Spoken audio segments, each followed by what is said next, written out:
සුබ දවසක් කියලා පිළිගන්නවා ඔයාලා හැමෝම අද ශාලි බ්‍රෝ YouTube channel එකට. අද වීඩියෝ එකෙන් අපි ඔයාලට අරගෙන ආවේ ලංකාවේ ඌව පළාතේ තියෙන ලස්සනම කඳු පන්තියක් වන නමුනකුල කඳු වැටිය හා බැඳුණු කතා පුවතක් අරගෙන. ඒ තමයි කවුරුත් දන්න මෝහිනී ගැන කතා පුවත. ඉතින් වැඩි කතා බහක් නැතිව අපි යමු අපේ වීඩියෝ එකට. ලංකාවේ කඳු පන්ති අතර උසින් 12 වැනි තැන හිමි කරගන්නේ මේ නමුනකුල කඳු පන්තියයි.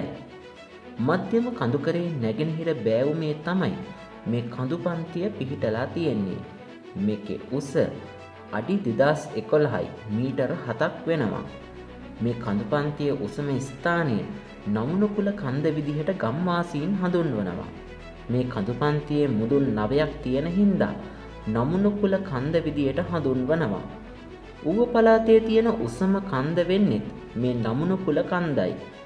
ඉතින් කොහොමද මේ නමුනකුල කන්දට යන්නේ කියලා අපි මුලින්ම බලමු. මේ නමුනකුල කන්දට ගමන් කිරීම සඳහා ප්‍රධාන මාර්ග කිහිපයක් තියෙනවා. බදුල්ල ඇල්ලහරහා නමුනකුල සහ බදුල්ල පස්සර මාර්ගයේ 2 කණුව හෝ 10 කණුව හරහා නමුනකුල. මෙන්න මේ කියන මාර්ගවලින් මේ නමුනකුල කන්දට යන්න පුළුවන්. ඉතින් පාගමනින් මේ නමුනකුල කන්ද තරණය කරන්න පැය 1:00ක විතර කාලයක් ගත වෙනවා. නමුනකුල කඳු මුදුන සම්පූර්ණයෙන්ම තැනිතලා බිමක්.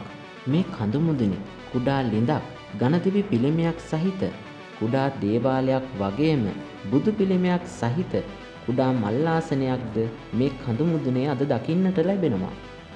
ඉතින් අද වෙනකොට දෙස් විදෙස් සංචාරකයන් බොහෝ දෙනෙක් කැම්පින් කරන්න යන්නේ මේ නමුනකුල කන්දට. ඉතින් මේ නමුනකුල කන්දෙත් බැඳුණු විවිධ කතා පුවත් ජනප්‍රවාදයේ සඳහන් වෙනවා. ඒ එක කතාවක් තමයි මේ මෝහිනීගේ උපත ගැන කතාව.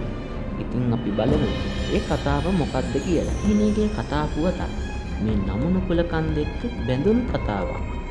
මෝහිනී කියන්නේ සුදු ඇඳුමක් ඇඳගෙන ළමයෙක් වඩාගෙන රැට පාරවල් වල ඉඳිමින් මිනිස්සු බය කරන කෙනෙක් කියලා අපි අහලා තිබුණාට ඇත්තටම මේ මෝහිනීගේ උපත ගැන ජීවිත කතාව ගැන ගොඩක් දෙනෙක් දන්නේ නැහැ.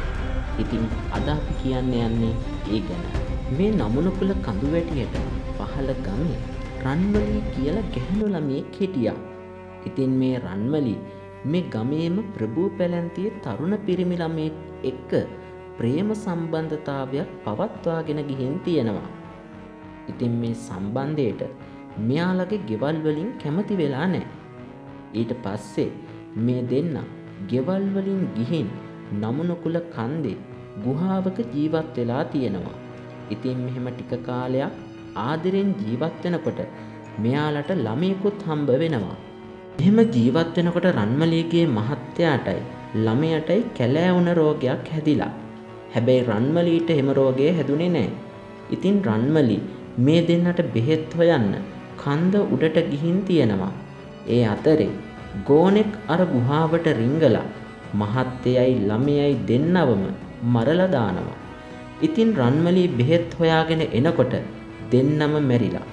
ඊට පස්සේ රන්මලී මොකද දන්නවද කරන්නේ? එයාට මේ දුක දරා ගන්න බැරුව මැරුණු ළමයාත් අරගෙන කන්ද මුදුනටම නගිනවා. අඩි 6680ක්ම රන්මලී මේ කන්ද උඩට නගිනවා. මේ කන්ද මුදුනට නගින රන්මලී කන්දෙන් පැනලා සියදෙවි හානි කරගන්න ලෑස්ති වෙනවා. එතකොට යාට එන සිතිවිල්ල තමයි මේ ගමේ හැමෝම Tamanගේ ප්‍රේම සම්බන්ධතාවයට විරුද්ධ වුණ නිසා තමයි මේ සේරම දේවල් වෙන්න හේතුව කියලා. එයා හැමෝම එක්ක වෛර බැඳ ගන්නවා. ඉතින් මේ සිතිවිල්ල නිසා තමයි මැරුණට පස්සේ මෙයා මෝහිනී බවට පත් වෙලා හැමෝටම වෛර කරන්න පටන් ගන්නෙ. මේ රන්මලී දැක්කම මෝහණය වෙන තරම් ලස්සන ගෑනු ළමයෙක්ලු. පිරිමින්ව මෝහණය කරගෙන Taman වෙතට ලං කරගන්න හැකියාවක් මේ රන්මලීට තිබුණා. ඒ නිසා තමයි එයාට මෝහිනී කියලා කියන්නේ.